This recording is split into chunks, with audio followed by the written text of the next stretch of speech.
നമസ്കാരം. ഉത്തരാഖണ്ഡ് ദേവഭൂമി എന്നാണ് അറിയപ്പെടുന്നത്. ഉത്തരാഖണ്ഡിൽ സപ്തതാൽ, ഉത്തരാഖണ്ഡിൻ്റെ പ്രാദേശിക ഭാഷയിൽ സപ്താൽ എന്ന് പറയും. 7 തടാകങ്ങൾ. 7 തടാകങ്ങളുടെ പ്രത്യേകത എന്ന് പറയുന്നത് 7 തടാകങ്ങളും പരസ്പര ബന്ധിതമാണ്. 7ഉം ശുദ്ധജല തടാകങ്ങൾ ആണ്. നൈനിത്താലിൽ നിന്ന് ഏതാണ്ട് 20-26 കിലോമീറ്ററുകൾ അകലെ കുവാമോൺ എന്ന പ്രദേശത്താണ് ഈ 7 തടാകങ്ങൾ. 7 തടാകങ്ങൾക്ക് പ്രത്യേകമായിട്ടുള്ള പൗരാണികമായിട്ടുള്ള പ്രാധാന്യമുണ്ട്. അതിൽ തടാകങ്ങളുടെ പേര് പന്നാത്താൽ, അതിനെ ഗരുഡതാൽ എന്ന് പറയും. ഈ താൽ എന്ന് പറഞ്ഞാൽ തടാകമാണ്. പ്രേക്ഷകർക്ക് അറിയാമെന്ന് കരുതുന്നു. അറിയില്ലെങ്കിൽ ഇപ്പോൾ ഹിന്ദി ഭാഷയിൽ താൽ എന്നാൽ തടാകമാണ്. സംസ്കൃതത്തിലും അത് തന്നെ.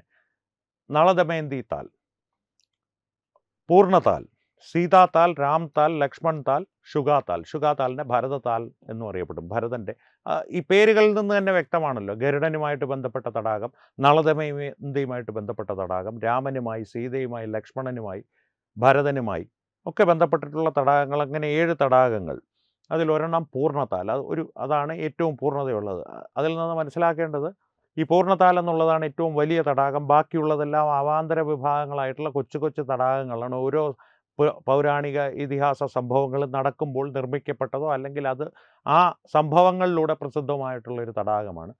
ഹിന്ദുക്കൾ വളരെ ദേവഭൂമി എന്നുള്ളത് തന്നെ ഹിന്ദുക്കളെ സംബന്ധിച്ച് പുണ്യത്വം ഒരുപാട് പ്രത്യേകതകൾ നിറഞ്ഞ തീർത്ഥാടന കേന്ദ്രങ്ങളാണ്. നിരവധി തീർത്ഥാടന കേന്ദ്രങ്ങൾ അവിടെയുണ്ട്.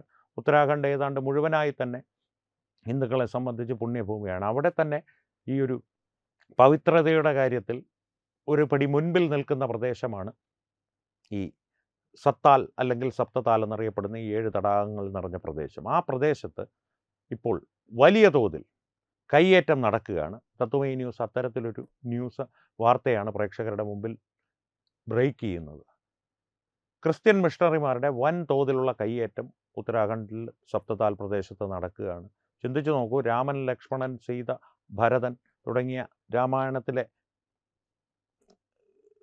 നമ്മുടെ ചരിത്ര പുരുഷന്മാരുടെയും സ്ത്രീകളുടെയും ദേവിമാരുടെയും ദേവന്മാരുടെയും ഒക്കെ സാന്നിധ്യം കൊണ്ട് പവിത്രമായിട്ടുള്ള ഭൂമിയിൽ ക്രിസ്ത്യൻ മിഷണറിമാർ ഇപ്പോൾ വെറുതെ കയ്യേറുകയല്ല, ഒരു മല തന്നെ വിലയ്ക്ക് വാങ്ങിയ പരുവത്തിൽ പള്ളികൾ കെട്ടി കുരിശ് പ്രത്യേകമായി സ്ഥാപിച്ച് അവരുടേതായിട്ടുള്ളൊരു പ്രദേശമാക്കി അതിനെ മാറ്റിക്കൊണ്ടിരിക്കുകയാണ് അവർ. ഒന്നാമത്തെ കാര്യം, ഈ പവിത്രത എന്നുള്ള കാര്യത്തിനൊപ്പം തന്നെ ആധുനിക കാലത്ത് വളരെ പരിസ്ഥിതി ലോല പ്രദേശം കൂടിയാണ്. കാരണം 500-ലധികം ഈ ദേശാടന പക്ഷികൾ വന്നു പോകുന്ന ഒരു പ്രദേശമാണത്. ഈ പക്ഷി നിരീക്ഷകരുടെ ഒരു സ്വർഗഭൂമിയാണത്. വളരെ അതിമനോഹരമായൊരു സ്ഥലമാണ്. ഈ 7 തടാകങ്ങൾ എന്നുള്ളത് കണ്ടാൽ നാം നോക്കി നിന്നു പോകും. അവിടെ ചെല്ലുമ്പോൾ ഒരു അവാച്യമായൊരു അനുഭൂതിയാണ് ഭക്തർക്ക് അനുഭവപ്പെടുക. ഭക്തനല്ലാത്തൊരാൾ ആ പ്രദേശത്ത് ചെന്നാൽ പോലും അനുഭവപ്പെടുന്ന അനുഭൂതി എന്നുള്ളത് വല്ലാത്തൊരു ആത്മീയ തലത്തിലേക്ക് ഒരു മനുഷ്യനെ കൊണ്ടുപോകുന്ന തരത്തിലുള്ളൊരു അനുഭൂതിയാണ്. അപ്പോൾ ഈ ക്രിസ്ത്യൻ മിഷണറിമാരുടെ പതിവ് രീതി അനുസരിച്ച് അവർ പല സ്ഥലങ്ങളും അവിടെ വിലയ്ക്ക് വാങ്ങിയും അനധികൃതമായി കയ്യേറിയും ഇപ്പോൾ പള്ളിയും കുരിശുമൊക്കെ സ്ഥാപിച്ച് അവരുടേതാക്കി മാറ്റിക്കൊണ്ടിരിക്കുകയാണ് ദേവഭൂമിയിലെ സപ്തതാൽ പ്രദേശത്തെ. അത് സംബന്ധിയായിട്ടുള്ള ചിത്രങ്ങൾ തത്വമയി ന്യൂസ് പുറത്തുവിടുകയാണ്. ഈ വാർത്തയ്ക്കൊപ്പം തന്നെ ആ ചിത്രങ്ങൾ പ്രേക്ഷകർക്ക് കാണാം. ഇതിൽ നിന്ന് നമുക്ക് മനസ്സിലാക്കേണ്ട ഒരു കാര്യമുണ്ട്. ഈ അടിസ്ഥാനപരമായിട്ട് ഉത്തരേന്ത്യയിൽ പലയിടങ്ങളിലും ഇത്തരത്തിലുള്ള ക്രിസ്ത്യൻ മിഷണറിമാർക്ക് നേരെ കയ്യേറ്റ ശ്രമങ്ങളൊക്കെ നടക്കുന്നു എന്ന് പറഞ്ഞില്ലേ? അതിൽ ചിലത് നിഷ്കളങ്കരായിട്ടുള്ള മതപ്രചരണം മാത്രമായി നടക്കുന്ന പാവപ്പെട്ട അഷ്ടിക്ക് വകയില്ലാത്ത പാസ്റ്റർമാരോ അല്ലെങ്കിൽ പാതിരിമാരോ ഉൾപ്പെട്ടു പോകാം. അത് പക്ഷേ വിലക്കാണ്, വിധിയല്ല, എക്സെപ്ഷനാണ്, റൂളല്ല. ഒരു വിധി എന്ന പോലെ തന്നെ ഈ ക്രിസ്ത്യൻ മിഷണറിമാർ വടക്ക് കിഴക്കൻ സംസ്ഥാനങ്ങളിലാകട്ടെ അവർ പ്രവർത്തിക്കുന്നത് ഒരുതരം മാഫിയകളെ പോലെയാണ്. ഒരു പ്രദേശം, ഒരു മല തന്നെ അവർ പൂർണ്ണമായും കയ്യേറി കഴിഞ്ഞു എന്നാണ് നമുക്ക് മനസ്സിലാക്കുവാൻ സാധിക്കുന്നത്. ഉത്തരാഖണ്ഡിൽ എന്നെ സംബന്ധിച്ച് ആ പ്രദേശങ്ങളിൽ ഇതെന്തൊക്കെയോ ഒരു ചെറിയ ചെറിയ ആരാധനാ മന്ദിരങ്ങൾ കിട്ടുന്നു. കാരണം സനാതനധർമ്മത്തിൻ്റെ ഒരു ഗുണവും ദോഷവും അതുതന്നെയാണ്. ആധുനിക കാലത്ത് എന്തിനേയും നാം സ്വീകരിക്കുക, ചെറിയൊരു കുരിശ് അവിടെ ഇരുന്നെന്നും പറഞ്ഞ് എന്താ എന്നുള്ള രീതിയിൽ അത് അനുവദിച്ച് അതിപ്പോൾ ഒരു ക്യാൻസർ പോലെ അവിടെ പടർന്ന് പന്തലിച്ചിരിക്കുകയാണ്.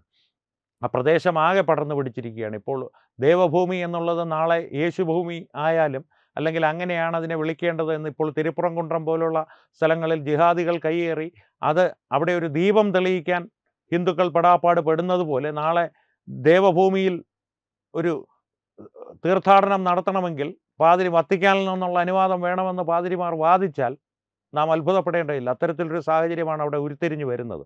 ഈ ചിത്രങ്ങൾ കാണുമ്പോൾ തന്നെ പ്രേക്ഷകർക്ക് മനസ്സിലാവും അതിസുന്ദരമായൊരു ദേവഭൂമിയിൽ കൃത്യമായിട്ട് ഒരു അശ്ലീല ചിഹ്നം പോലെ കുരിശുകൾ കൊണ്ട് സ്ഥാപിച്ചിരിക്കുന്നതും ഇത്തരത്തിലുള്ള കെട്ടിടങ്ങൾ കെട്ടിപ്പൊക്കി പള്ളികൾ തന്നെയുണ്ട്. പക്ഷേ പള്ളികൾ അവർ അതിബുദ്ധിപൂർവ്വം ചെയ്തിരിക്കുന്ന ഒരു കാര്യം, പള്ളിയായിട്ട് രൂപാന്തരപ്പെടുത്താനുള്ള കെട്ടിടത്തിൽ ഇതുവരെ ഒരു കുരിശും അവർ സ്ഥാപിച്ചിട്ടില്ല.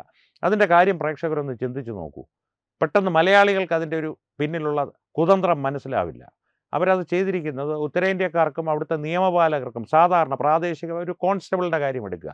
അത്തരത്തിലുള്ള നിയമപാലകർ ഇത്തരത്തിലൊരു കെട്ടിടം കാണുമ്പോൾ അതെന്താണ് എന്നുള്ള ഒരു സംശയം അവരിൽ നിലനിൽക്കും. പക്ഷേ അതിലൊരു കുരിശ് കണ്ടാൽ അവർക്ക് കൃത്യമായി മനസ്സിലാവും അതൊരു പള്ളിയാണെന്ന്. നിയമ നടപടികൾ ഉടനെ ഉണ്ടാകും. കുരിശില്ലെങ്കിൽ, കുരിശ് പിന്നീട് സ്ഥാപിക്കാമെന്നുള്ള തരത്തിൽ മാറ്റി വെച്ചിരിക്കുകയാണെങ്കിൽ അവരെ എന്തോ ഒരു കെട്ടിടം അനുവാദമുണ്ടായിരിക്കും. ഏതെങ്കിലും തരത്തിൽ അവരെ പറഞ്ഞ് മനസ്സിലാക്കി, അല്ലെങ്കിൽ പറഞ്ഞ് അവരുടെ കണ്ണിൽ പൊടിയിട്ട് വിടാം. അത്തരത്തിലുള്ളൊരു കുതന്ത്രവും കുബുദ്ധിയുമാണ് ഇവരവിടെ പ്രയോഗിച്ചു കൊണ്ടിരിക്കുന്നത്. ഇത്തരത്തിലുള്ളൊരു ദേവഭൂമിയിൽ ഈ തമിഴ്നാട്ടിലെ കാര്യം എടുത്തു കഴിഞ്ഞാൽ അവിടെയും ഇവിടെയും ഒക്കെ ഓരോ ഗ്രാമത്തിലും ഓരോ പള്ളി, അല്ലെങ്കിൽ അവിടെ ഒരു കുരിശടി എന്നുള്ള രീതിയിലാണ് ഇപ്പോൾ ജോസഫ് വിജയുടെ ഭരണത്തിൻ്റെ കീഴിൽ പാസ്റ്റർമാർ അഴിഞ്ഞാടാൻ പോകുന്നത്, അല്ലെങ്കിൽ അത്തരത്തിലൊരു പ്രഖ്യാപനം അവർ നടത്തിയിരിക്കുന്നത്. ഇത്തരത്തിൽ തമിഴ്നാട്ടിൽ ഒരു ക്യാൻസർ പോലെ പടർന്ന് പന്തലിച്ച അവർ, അല്ലെങ്കിൽ പടർന്ന് പിടിച്ച അവർ, ഇപ്പോൾ തമിഴ്നാടിൻ്റെ ചരിത്രം തന്നെ, ഐതിഹ്യം തന്നെ മാറ്റിമറിക്കുവാനുള്ള ശ്രമങ്ങളിലാണ്.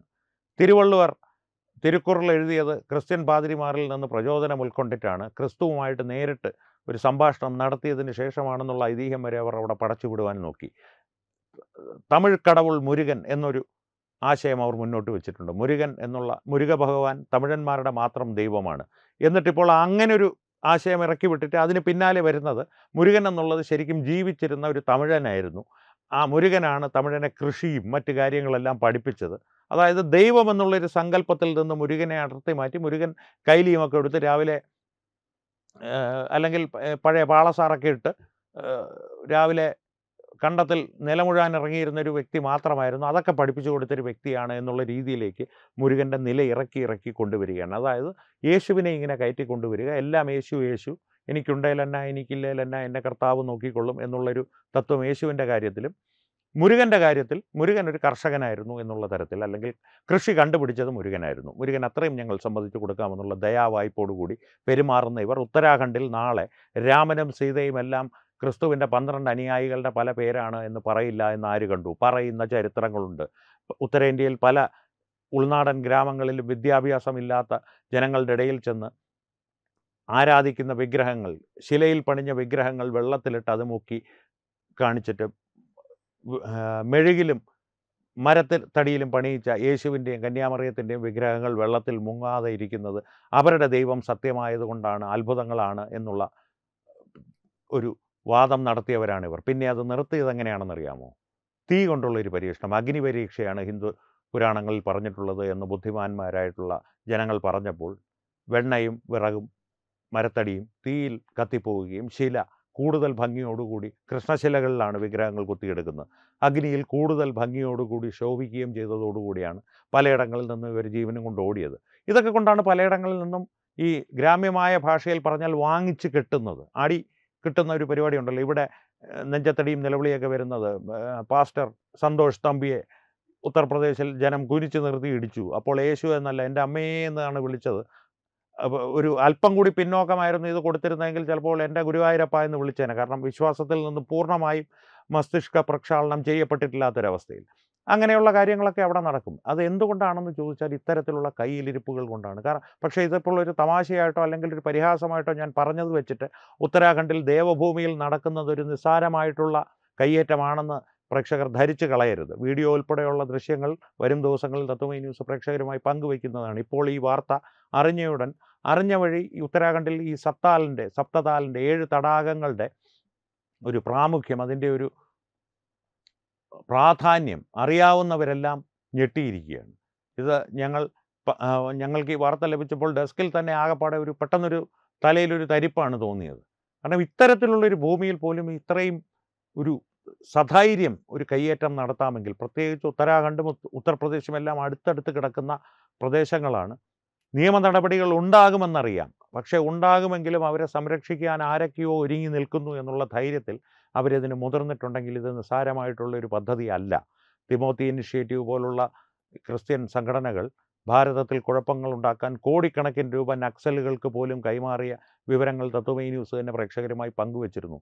FCRA പോലുള്ള നിയമങ്ങളെ എതിർക്കുന്ന പാതിരിമാരുടെ ഉദ്ദേശ ലക്ഷ്യങ്ങളും തത്വമയി ന്യൂസും പ്രേക്ഷകരുമായി പങ്കുവച്ചിരുന്നു. ഇനി അവയെല്ലാം ഇതിനോട് ചേർത്ത് വായിക്കുക. ഇത്തരത്തിലുള്ളൊരു കാലാകാലങ്ങളായി ആർജിച്ചു വെച്ച സമ്പത്തൊക്കെ എടുത്ത് ഭാരതത്തിനെതിരെ ഒരു സാംസ്കാരിക യുദ്ധത്തിനിറങ്ങുകയാണ് ക്രിസ്ത്യൻ മിഷണറിമാർ എന്ന് തന്നെ നമുക്ക് കാണേണ്ടി വരും. ഇത്തരത്തിൽ ദേവഭൂമിയിൽ ഇത്രയും പകൽക്കൊള്ള പോലെ പകൽ വെളിച്ചത്തിൽ നടത്തുന്ന ഈ കയ്യേറ്റം, ഈ അനാചാരത്തെ, ഈ അശ്ലീലത്തെ കാണുമ്പോൾ അതിനെതിരെ പ്രതികരിക്കുക തന്നെ വേണം. ഈ വിഷയത്തെ സംബന്ധിച്ച് നിങ്ങളുടെ പ്രതികരണങ്ങൾ തീർച്ചയായും കമൻറ്റുകളിലൂടെ ഞങ്ങളുമായി പങ്കുവയ്ക്കുക. കാരണം ഇത് വളരെ പ്രാധാന്യമർഹിക്കുന്നൊരു വിഷയമാണ്. ആ വിഷയം ഇനിയുള്ള ദിവസങ്ങളിൽ കൂടുതൽ തീക്ഷ്ണമായി തന്നെ ചർച്ചകളും വിശകലനങ്ങളുമായി തത്വമയി ന്യൂസ് പ്രേക്ഷകരുടെ മുമ്പിൽ അവതരിപ്പിച്ചുകൊണ്ട് തന്നെ ഇരിക്കും. ആ സന്ദർഭങ്ങളിൽ നിങ്ങളുടെ പ്രതികരണങ്ങൾ തീർച്ചയായും ഞങ്ങൾക്ക് വളരെ പ്രധാനപ്പെട്ടതാണ്. കമൻറ്റുകളിലൂടെ അവ ഞങ്ങളുമായി പങ്കുവയ്ക്കുക. ഒപ്പം വീഡിയോ ലൈക്ക് ചെയ്യുക, നിങ്ങളുടെ പ്രിയപ്പെട്ടവരുമായി ഷെയർ ചെയ്യുക. ഏറ്റവും പ്രധാനപ്പെട്ട കാര്യം, തത്വമയി ന്യൂസിൻ്റെ യൂട്യൂബ് ചാനൽ നിങ്ങൾ ഇതുവരെ സബ്സ്ക്രൈബ് ചെയ്തിട്ടില്ലെങ്കിൽ തീർച്ചയായും സബ്സ്ക്രൈബ് ചെയ്യുക. അപ്പോൾ ഈ വിഷയത്തിലും മറ്റു വിഷയങ്ങളിലും സംവാദങ്ങൾ തുടരട്ടെ. വീണ്ടും കാണാം. നന്ദി, നമസ്കാരം. HIV അണുബാധ സന്തോഷപൂർണമായ ഒരു ജീവിതത്തിന് തടസ്സമല്ല. HIV അണുബാധയ്ക്ക് ഫലപ്രദമായ ചികിത്സ ഇന്ന് ലഭ്യമാണ്. ഇതിന് യഥാസമയം അണുബാധ കണ്ടെത്തുന്നതും കാലേക്കൂട്ടി ചികിത്സ നടത്തേണ്ടതും അത്യാവശ്യമാണ്. സൗജന്യമായ ചികിത്സയും മാർഗനിർദ്ദേശങ്ങളും സർക്കാർ ആശുപത്രികളിലെ ART അഥവാ ഉഷസ് കേന്ദ്രങ്ങളിൽ ലഭ്യമാണ്. ആരോഗ്യ സംരക്ഷണം ഓരോരുത്തരുടെയും ഉത്തരവാദിത്തമാണ്.